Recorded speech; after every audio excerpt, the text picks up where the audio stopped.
From Washington, the McLaughlin Group, the American original. For over 3 decades, the sharpest minds, best sources, hardest talk. The McLaughlin Group is brought to you by Siemens. Across the country, we're building answers, and we're building them to last. Siemens Answers. Are you still sleeping? I just wanted to check and make sure that we were on schedule.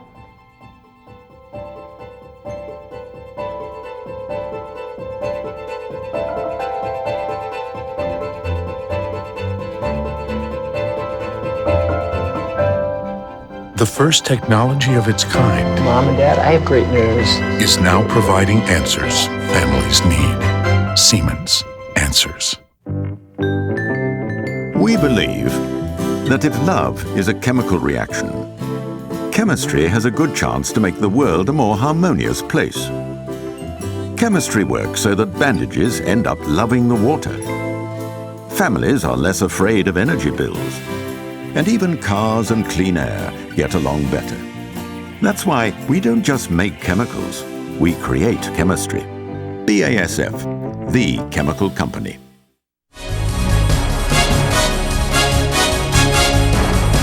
Issue 1, drone on. Drones are UAVs, unmanned aerial vehicles, aircraft that are operated remotely from nearby or from thousands of miles away, like the distance between the nation of Afghanistan and the Air Force Base in the U.S. state of Nevada. Drones come in various shapes, sizes, and weights. They are used for surveillance, disablement, and killing. And drones are increasingly ubiquitous. There are 64 drone bases spread across the United States alone, and the U.S. has other drone installations across the planet. Africa is increasingly a drone-based environment. A newly authorized site in the nation of Niger will become the 6th U.S. drone base in Africa, joining one in Morocco, Senegal, Burkina Faso, Uganda, and a permanent one in Djibouti. U.S. drone attacks ordered by Commander-in-Chief Obama have spiked, particularly in Yemen, Somalia, Afghanistan, and notably Pakistan, where over 360 drone strikes over the 9 years, 2004 to 2013, have killed over 3,000 people. This data is not classified and not even secret, but it is troubling. So troubling that the UN has just decided to launch an investigation on the impact of drone strikes on thousands of civilians. Question, will the UN's Human Rights Council rule that drone use violates international law, do you think, Pat Buchanan? I don't think they will. If they do, John, it doesn't make any difference. But we really ought to be concerned about these drone strikes. They're a tremendously effective weapon. They've been killing an awful lot of enemy. They save our pilots and the rest of it. But the collateral damage, the killing of civilians, the killing of children, the tremendous alienation they've increased all over this region has resulted in Al-Qaeda, frankly, getting a tremendous number of new recruits. Are we recruiting more enemies than we're killing? That's the key question when you look to see how Al-Qaeda is no longer in just Afghanistan, but about 6 or 7 other countries, and we're putting all those drone bases in these new countries because Al-Qaeda is expanding. Are we winning the war is the question, John. Well, with drones, you don't see boots on the ground, and they're not easy to count.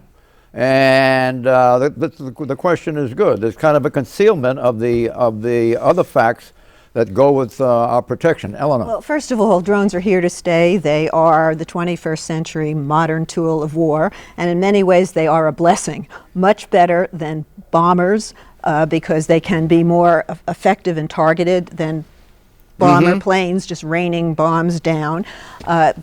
With an enemy that is harbored in various places, in countries where we are not at war with the country, it's the only way you can really get at them, short of invading that country, which we did discover that isn't so hot. So I would say they are a blessing, but they bring all sorts of ethical and moral concerns, and there should be some sort of judicial review. And the program that appears to be the most troubling is the one run by the CIA, and that's the one that's been targeting Afghanistan. So, right. And Pakistan. Right. Well, the administration claims that these are only used for high-value targets who are an imminent threat. We don't know if that's true because there's no oversight, but we do know that they've killed thousands and thousands of people. Now, what kind of an organization has thousands and thousands and thousands of senior-level people? So, in fact, the research into it says that only about 2% of the people that were killed were senior-level members of al-Qaeda, and more than 1,000 civilians have died as a result of this. What are your impressions, Mark? Well, I think it is the only possible solution we have to some of the problems we're facing. It is not a perfect solution, but I agree with what Honor was just saying. We don't have too many options here to go into countries where there are a lot of problems in terms of terrorists who are willing to go after the United States. It's the only way we can keep them on the run, and we have been effective with it. Okay, forget international law. What about the U.S. Constitution? Thursday, at his confirmation hearing before the Senate Intelligence Committee, CIA Director nominee John Brennan answered blunt questions on the U.S.'s Drone Attack Authority. A confidential memo detailing the Justice Department's legal reasoning for killing American citizens with drones was released this week. Any American who joins al-Qaeda will know full well that they have joined an organization that is at war with the United States and that has killed thousands upon thousands of individuals, many, many of them who are Americans. So I think any American who did that should know well that they, in fact, are part of an enemy against us, and that the United States will do everything possible to destroy that enemy to save American lives.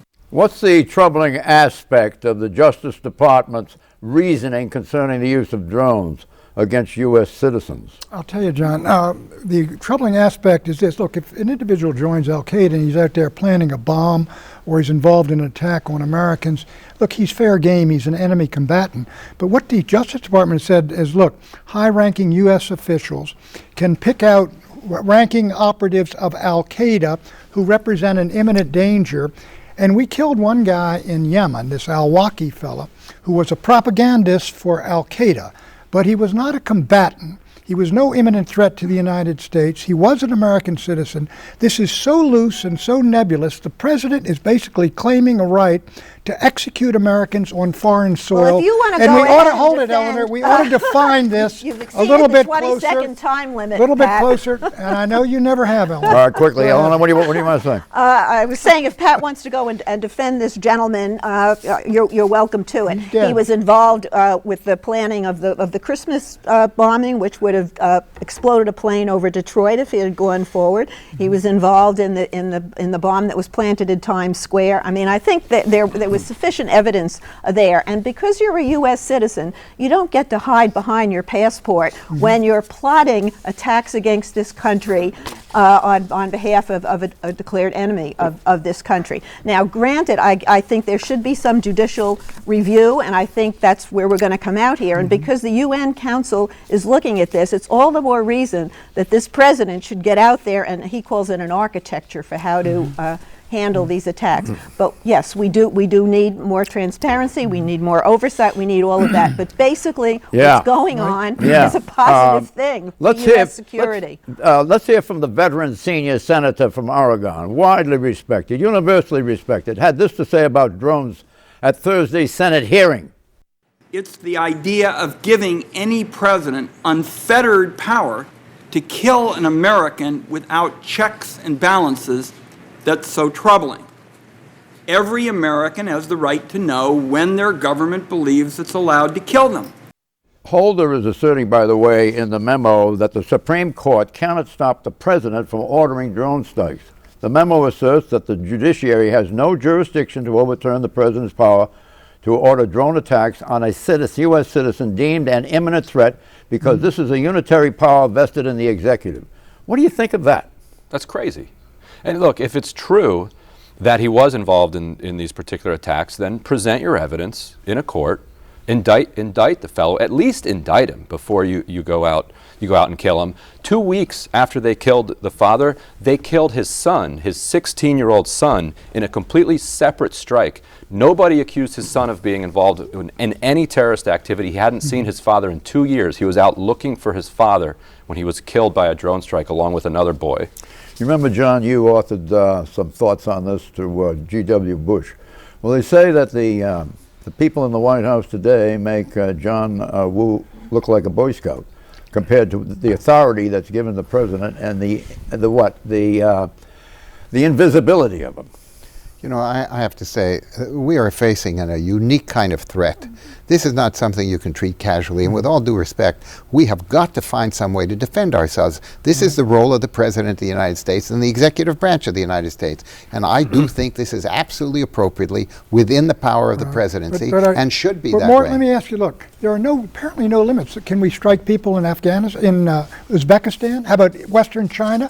Can we strike people, in anywhere in Africa? Where can he strike? There are limits. Who can he strike, and who decides? This is why you have a presidency. Well, you've got a Congress too, which is we do have a Congress, but the national security of the country is basically in the hands of the presidency, and this is something he can go where he wants and kill whom he wants. There are restraints. Where are they? All right, we're going to be in debating the Justice various Department, aspects. the Pentagon, and the CIA, and the his White House. Deputies are over there telling him what he can and can't do. This is going to be an ongoing debate in this program. There's no question about it. This is a whole new world. Exit question. The United Nations Human Rights Council is now examining drone strikes. If some or all of anti-terrorist drone use is found to constitute war crimes, and the UN moves the matter to the ICC, which is the UN's International Criminal Court, will President Obama be able to travel overseas for the rest of his life without fearing ending up in the ICC docket? We should tell the ICC to mind its own business, but we should have the Congress of the United States and the leaders of the United States debate this issue and set rules of engagement we can all agree upon and follow. As Wyden's point is well taken, I think Wyden's stop raising trying to a valid sweep this point. under the rug. Yeah, let's put it up front. These are valid questions, and they were debated in the hearing for the confirmation of John Brennan this week. It's how a democracy should work. Nice that we're fighting about it, but the drone program is here to stay, and I don't believe that the UN is going to raise questions about invading the sovereignty of other countries, but they don't have any power to stop this, and we're not going to be the only country who has drones. This is the warfare of the 21st century. Ryan, what do you think? Well, if he does have trouble traveling, he can take advice from some other past secretaries of state and other folks who decide not to go to certain countries where they might get arrested. And I think it'll depend on the political climate over the next 20 years. If these are the weapons of the future and the world decides that this is how we want to fight war with robots, firing arbitrary death out of the sky, then he'll probably be okay. I think we'll live to regret this, though. Robotic warfare. What do you think of that, Mark? Listen, I don't think we'll live to regret it. I think we would regret it if we didn't do something about it and we were attacked. We would say, where the heck were we when we could have done something about it? This is the role, as I say, of the executive branch. It's a different kind of warfare. We've got to do something about it. You can't have all kinds of judicial processes in which all of this material comes out and you end up losing whatever advantage you have. You can have a secret court. We have a drone base in Saudi Arabia, okay? We just found out. Now, why did Osama bin Laden declare war on the United States? He said the Americans were on the sacred soil of Saudi Arabia in the land of Mecca and Medina. That's why he declared war. It is insane to put a drone base right in there and antagonize 1.5 million Muslims. They have so many reasons to hate us. The drones are just one more. Issue 2, defense downsize.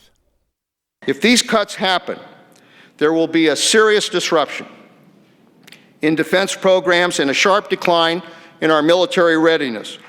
Leon Panetta is leaving his job as Secretary of Defense.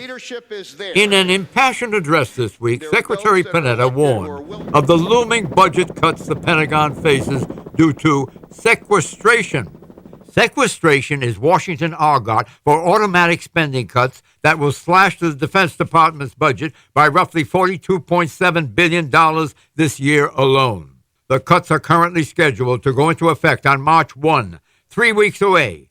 In his speech, Panetta says the Pentagon is already preparing itself for the budget acts, one of the most visible signs being the reduction from 2 to 1, the number of aircraft carriers the U.S. operates in the critical Persian Gulf.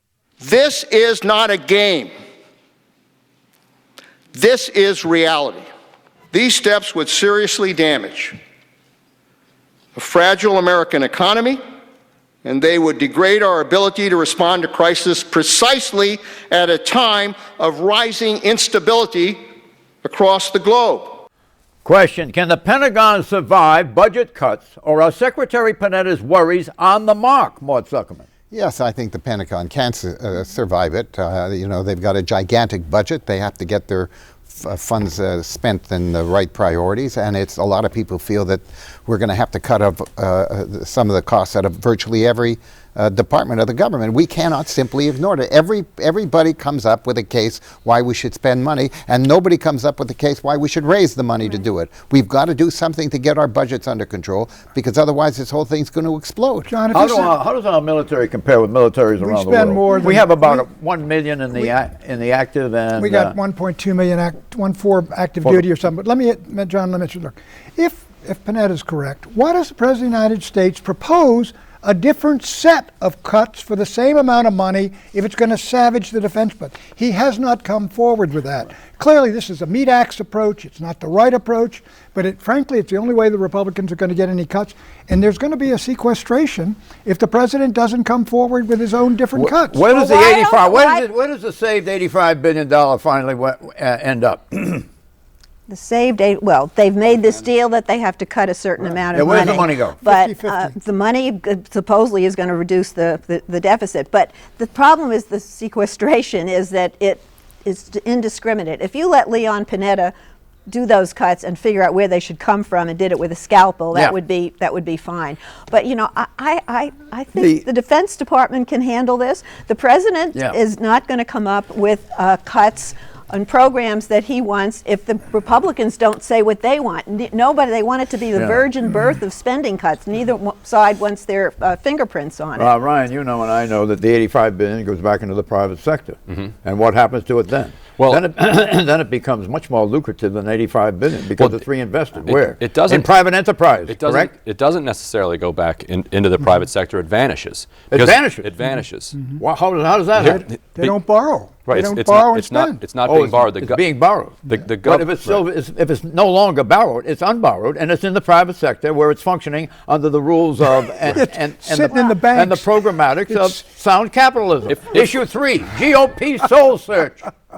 We believe very strongly, obviously, in things like fiscal discipline and not spending money you don't have. We also believe in that because it helps people. In the same way, we've got to address the plight of so many working Americans right now and those who don't have any work and say that, yes, we've got policies that'll help you.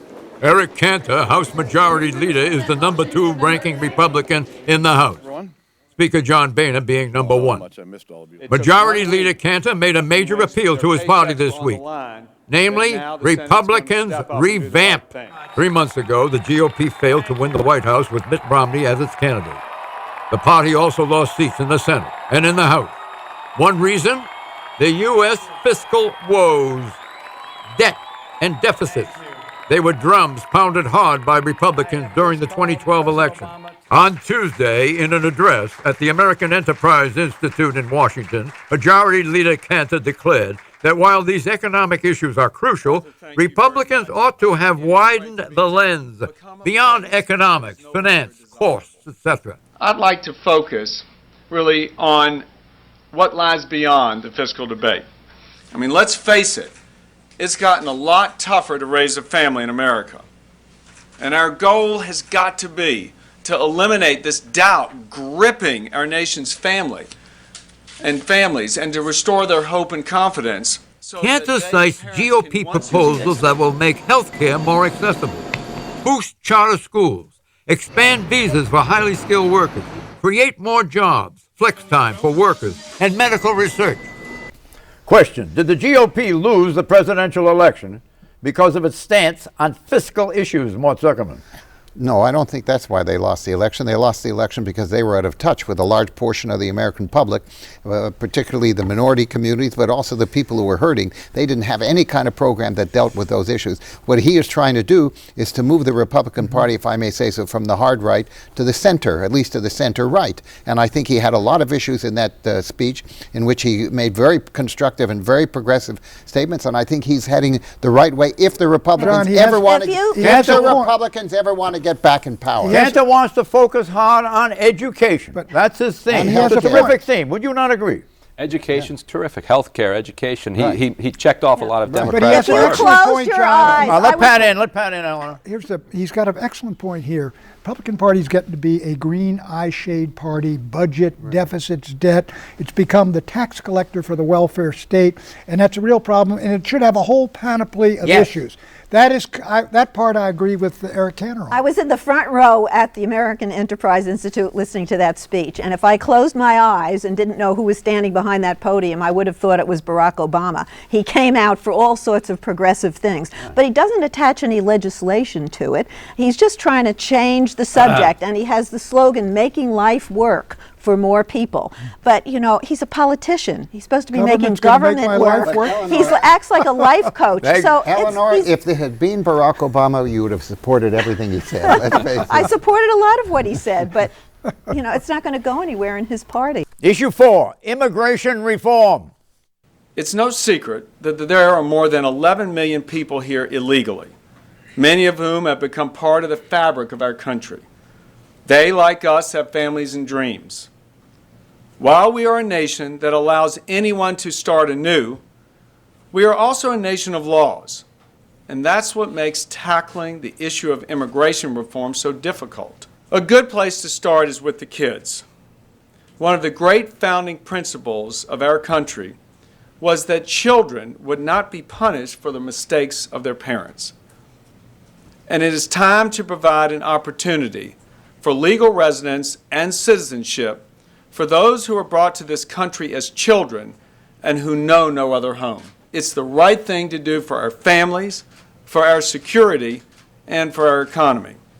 Question, is Majority Leader Eric Cantor now the highest-ranking Republican leader to endorse a path to legal residency for the 11 million illegal immigrants already in the U.S.? That's not what he said, John. He just said that he sympathized with the Dreamers, who were the children who were brought here by their parents through no fault of their own, and to give them some legal residency. He didn't come out for a path to citizenship, and that is the sticking point. And it's hard for me to think that House Republicans would go along with that, but I do think they're going to get some sort of immigration reform. They're going to bring some sense to this system. Pat won't be able to stand it, but it's going to happen. Well, before Pat does that, for your information, I was talking about an implicit endorsement.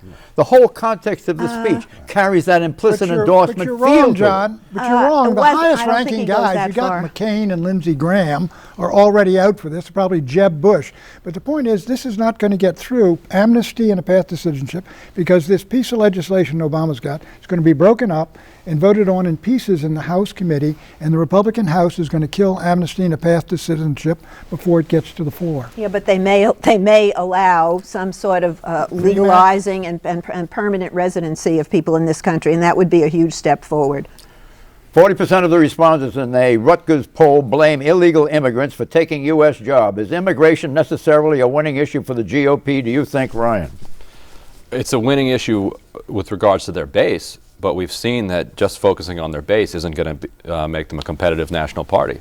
If you're satisfying them here, then you're alienating Latinos who went 70+% for Democrats. Is it a corrosive wedge issue that simply won't go away? Well, the issue won't go away unless the Republicans find a way to come to terms with it. I mean, they lost a huge portion, the Republicans lost a huge portion of the minority communities in this last election, and they're not, these communities are growing at a rapid rate, and if the Republicans don't come up with an effective policy, they're going to be shut out of national politics for a long time. Yeah, this was a huge step that Cantor took, because he's a House Republican. The Senate Republicans that you mentioned, McCain and Lindsey Graham and a couple of others, it's easier for them, but the House Republicans are really united against any kind of serious I'll tell you, you haven't started yet. It's going to start building the what they call the Patriot movement, Patriot immigration movement.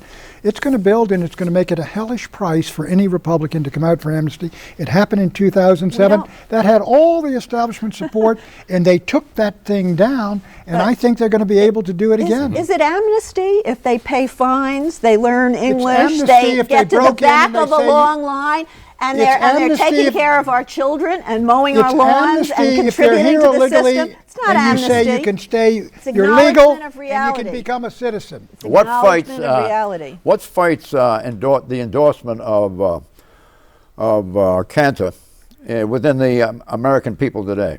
They feel that these immigrants are taking their jobs. That's what's at issue, correct? Well, it's not only that. It's a sovereignty issue. It's the border issue. It's a security issue. It's the jobs issues. All of these things. It's the makeup of America. Predictions, Pat? The next round of Gallup polls and major polls will show Barack Obama sinking back toward 50% or below. Helena. Dream on, Pat.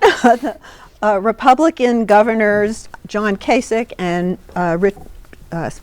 Rich Snyder in Michigan and Ohio are leading the way in accepting the Medicaid expansion plan, and opposition to Obama's health care plan will melt away.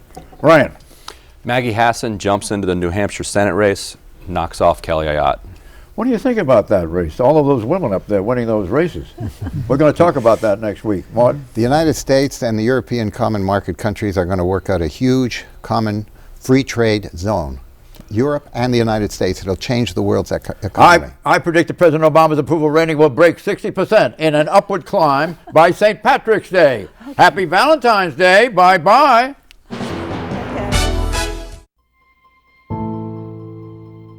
Are you still sleeping? I just wanted to check and make sure that we were on schedule.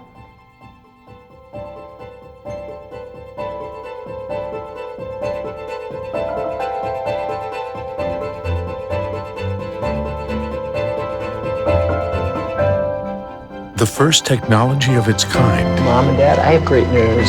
Is now providing answers families need. Siemens Answers. We believe that if love is a chemical reaction, chemistry has a good chance to make the world a more harmonious place. Chemistry works so that bandages end up loving the water. Families are less afraid of energy bills. And even cars and clean air get along better.